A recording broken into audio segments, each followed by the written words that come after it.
All right, so the first set of rules that you need to be aware of are the commutative properties. And we're going to talk about commutative property of addition and multiplication.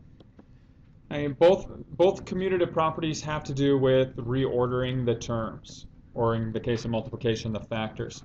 And so if you're adding two terms, a plus b, the commutative property states that it doesn't matter which order you add them, you're still going to wind up with the same total sum. So a plus b is equivalent to b plus a.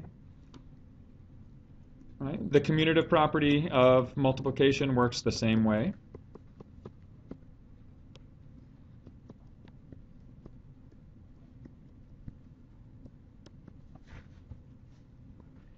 Okay, if you have two factors that are being multiplied by each other, so a times b, it doesn't matter which order you multiply them, you wind up with the same quantity. So b times a is the same product as a times b.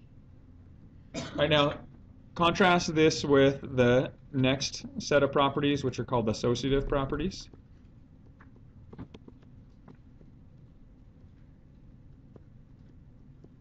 Also applies to addition and multiplication. Now, the commutative properties usually refer to set of two. The associative properties usually apply to a set of more than two. So, and we'll just use three here. The associative property, the order doesn't change at all. Only the grouping changes. So if you have a sum of two numbers and you add a third number, that's equivalent to taking the first number and adding it to the sum of the second and third. So again, notice that the order of the terms don't change. It still goes A, B, and then C. All that changes is the grouping of them. And that works for multiplication as well.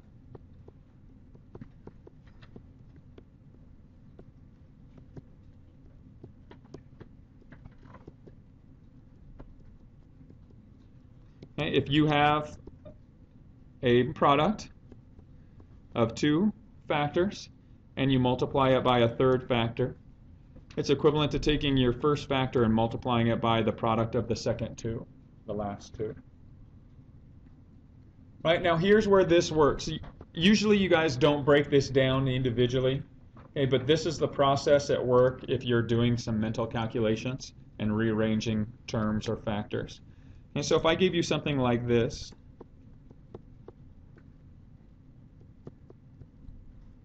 and ask you to perform this mental calculation, you should be able to look at it and answer very quickly.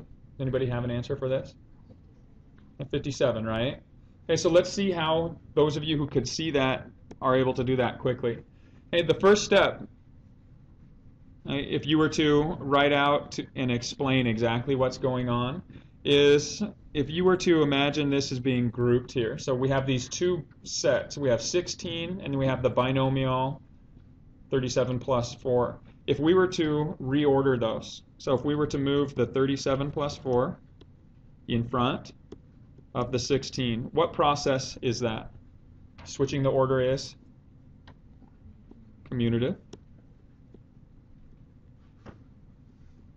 Okay, so we use commutative property to switch the order, and now what we can do is we can identify that instead of grouping them this way, what if we grouped it as 37 plus the quantity 4 plus 16? That's an easier calculation, right? And so what would this process be? Here now we kept the order the same. They still went 37, 4, 16. We just regrouped it. So that's the associative property. Okay, and what that allows us to do is it now allows us to do this. 16 plus 4 is 20 plus 37 gives us 57. Okay. So look at the next example here.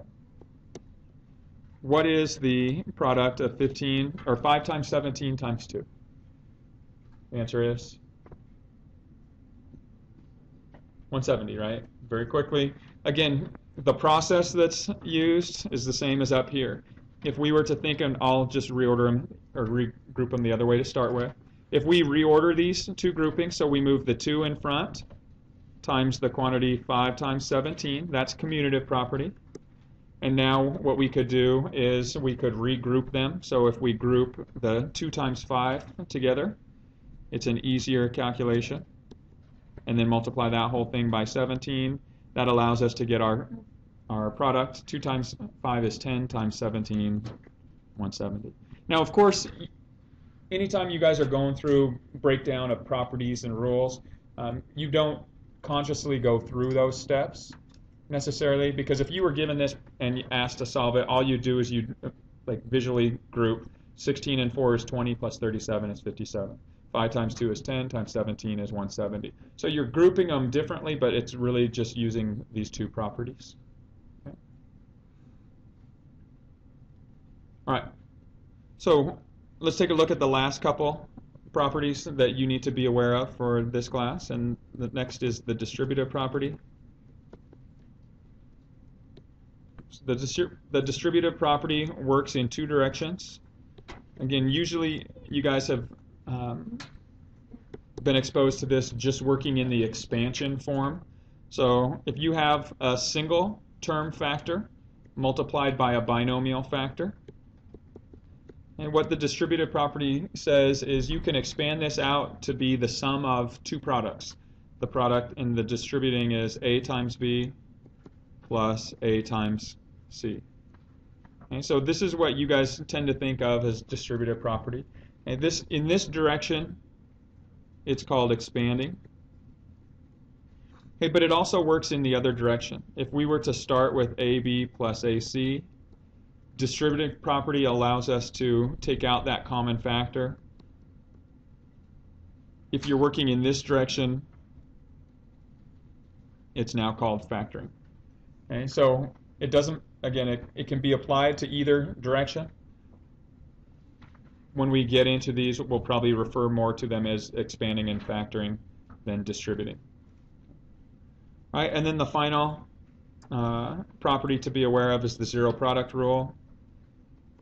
This is one that you've used extensively when you're solving equations by hand. And what this states is if you have the product of two factors set equal to 0, then your solutions can be found by setting each of those individual factors equal to 0 and solving them. And again, we won't do a whole lot of solving equations yet in this section. We'll come to that later, but just to identify this as the rule.